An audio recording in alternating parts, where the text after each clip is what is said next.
A gente conversou tanto sobre eleição, e a gente conversa tanto sobre eleição, que parece que ela vai acontecer semana que vem, né? Mas, de certa maneira, e a gente já disse isso aqui, a gente já comentou, o professor Fernando Schiller já chamou atenção para isso, a gente vive o processo, o momento político mais atípico dos últimos 30 anos. Absolutamente atípico.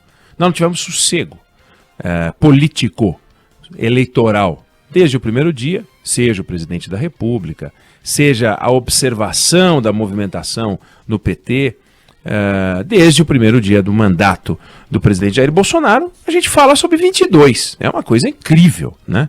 Eu acho que o único 22 famoso é a Semana de Arte Moderna. Eu achava que era, né?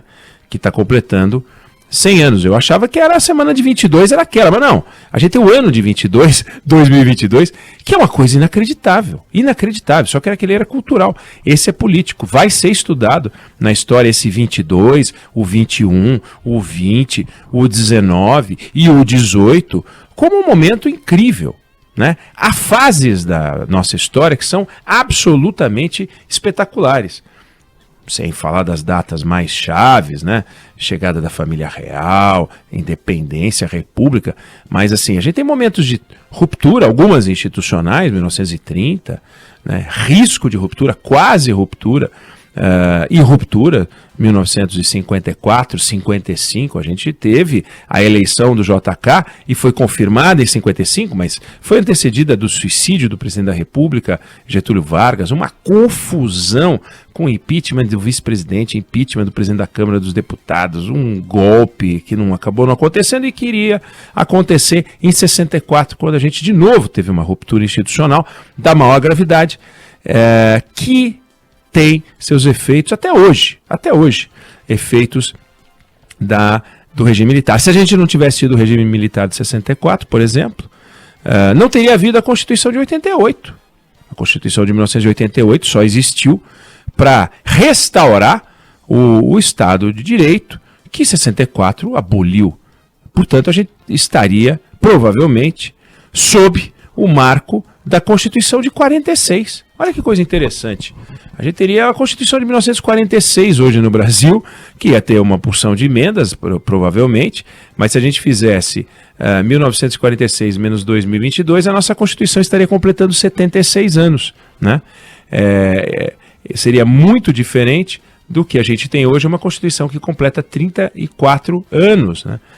Ou seja, teríamos uma Constituição 42 anos mais antiga, mais testada, mais treinada, e a gente não teria vivido uma série de abusos que a gente conheceu no regime militar, experimentos e abusos aos direitos humanos, e um período lamentável.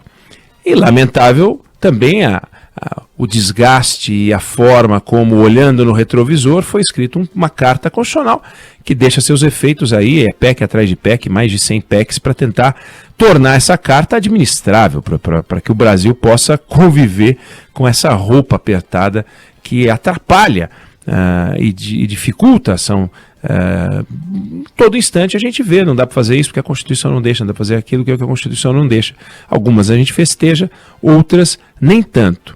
Mas tudo isso para dizer que 2022 vai ser um destes anos, um desses períodos a ser estudado com grande intensidade.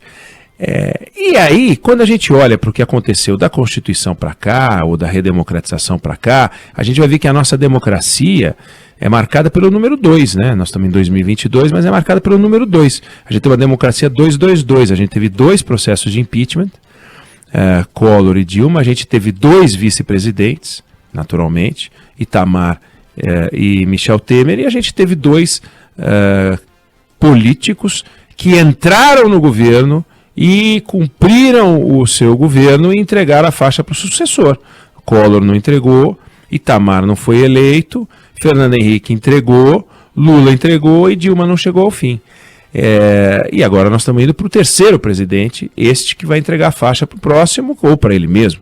Então a gente tem uma democracia até agora 2-2-2. Curioso isso. 2 impeachments, 2 vices e 2 completos.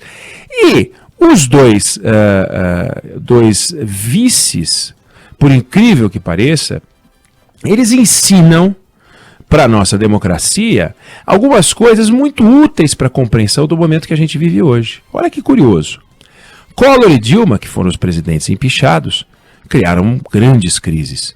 Collor com a experiência econômica fracassada do confisco, Collor com uma experiência bem sucedida do início do processo de privatização, sim, mas Collor com uma experiência mal sucedida de criação de sustentação política, desabou e veio Itamar Franco. Portanto, Itamar Franco é resultado de uma crise política, resultado de uma crise econômica e, evidentemente, uma crise social. E ele nasce da crise. Portanto, ele já entra num ambiente de crise. Maior desafio do governo Itamar Franco, além de superar a crise econômica, política e social, construir uma maioria capaz de fazer aprovar os projetos de transformação que ele herdou. Ele herdou um problema, herdou uma crise. E conseguiu fazer a estabilização econômica do país. É óbvio que se deve atribuir a estabilização econômica ao Fernando Henrique. Evidente que teve o talento, a humildade de juntar em torno dele uma série de notáveis da economia que foram capazes de fazer o plano real. Mas as condições políticas ocorreram num ambiente em que o titular da presidência da República era um vice-presidente da República e não um presidente da República. É curioso. A estabilização econômica brasileira aconteceu durante o mandato de um vice. A gente fica falando sobre os projetos que um presidente tem, pois o projeto mais espetacular dos últimos tempos, que é a estabilização econômica, aconteceu no mandato de um vice-presidente da República. E não o seu antecessor, o titular do cargo, que era o Collor, que prometeu fazer aquilo que só o Itamar conseguiu fazer, estabilizar a economia brasileira. Um feito que vai acontecer em 1994 e, portanto, a gente tem um país estável há 28 anos.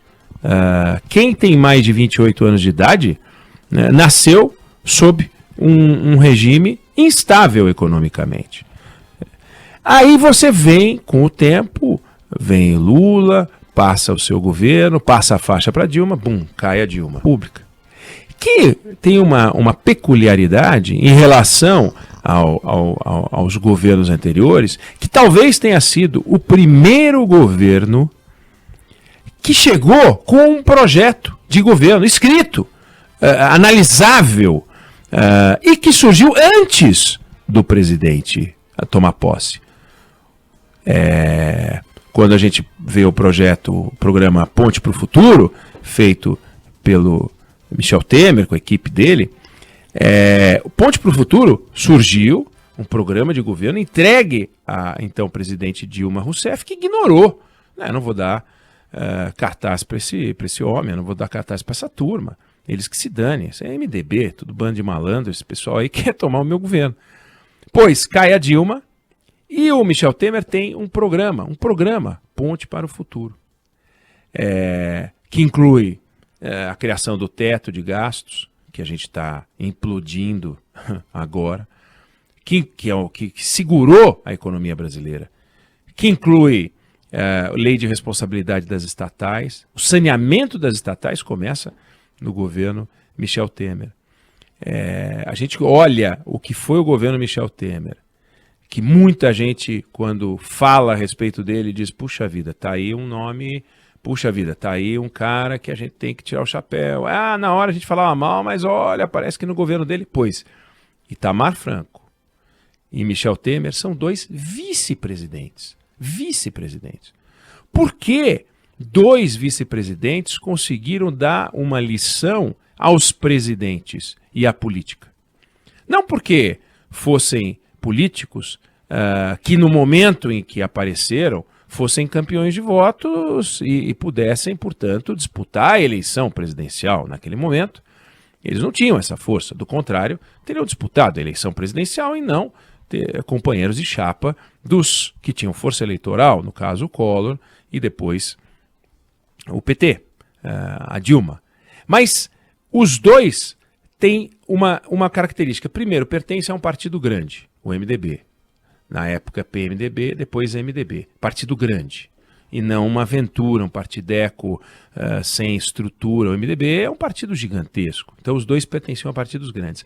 Os dois tinham capacidade de fazer aliança, até porque pertenciam a partidos grandes. Então a organização, a base de sustentação do governo, acabou servindo, primeiro, para a sobrevivência dos dois, coisa que Collor e Dilma não conseguiram.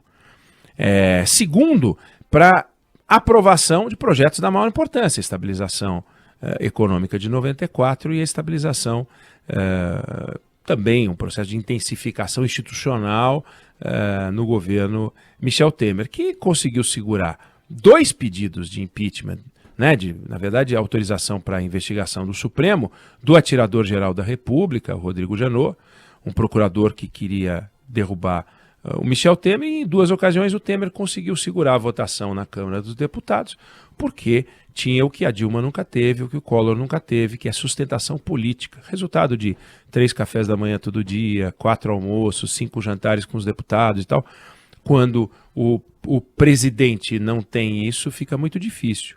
Ou seja, os governos todos têm denúncias, houve denúncias no governo Temer, houve denúncias no governo Itamar, tiveram que se explicar, uma confusão dos diabos, mas o fato é que, olhando para o que ensinam esses 2 mandatos dessa nossa democracia 222, do impeachment, vice e mandato completo, 2 impeachments, 2 vices, 2 mandatos completos, os 2 vices ensinam que a grande construção da aliança, uma certa dose, não de pacificação, ai que irmãos, vamos dar as mãos, não é isso não, mas de diálogo, de conversar com a oposição, de formar maioria, de usar o governo para construir uma base de sustentação. E não um ambiente de polarização insuportável, como o que a gente vem respirando desde 2018, na eleição anterior em que Jair Bolsonaro se elegeu. Então, esse período, Itamar e o período Temer, ensina o seguinte: a política é algo tenso, a política não é para amadores, a política não é para quem quer um ambiente de pacificação. Quer pacificação? Vai, sei lá, vai fazer o quê? Não sei onde é que tem pacificação, mas não é na política. A política é coisa pesada, é jogo bruto.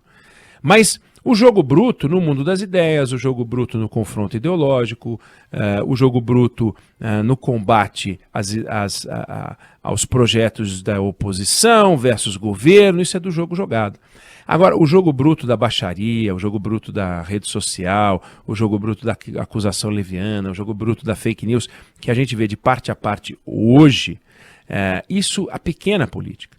E esses 2 personagens, Itamar Franco e Michel Temer, produziram, naquele momento, até pelos pares, pelos adversários, pela qualidade da discussão política, era um ambiente completamente diferente, não de pacificação, volto a dizer, mas de discussão política. A gente viu uma discussão política nesses 2 momentos, sendo que os 2 momentos anteriores foram discussões de natureza, no caso de Collor, policial, CPI e tal. No caso da Dilma,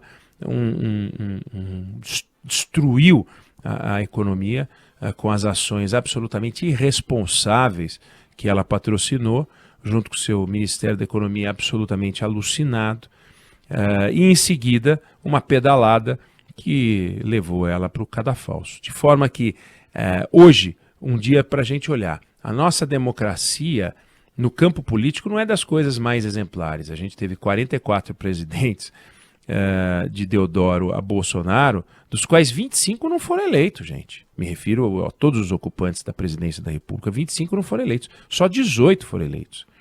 Dos 18 que foram eleitos, só 10 concluíram o mandato. De 44 presidentes, só 10 foram eleitos e concluíram o mandato. 8 não concluíram.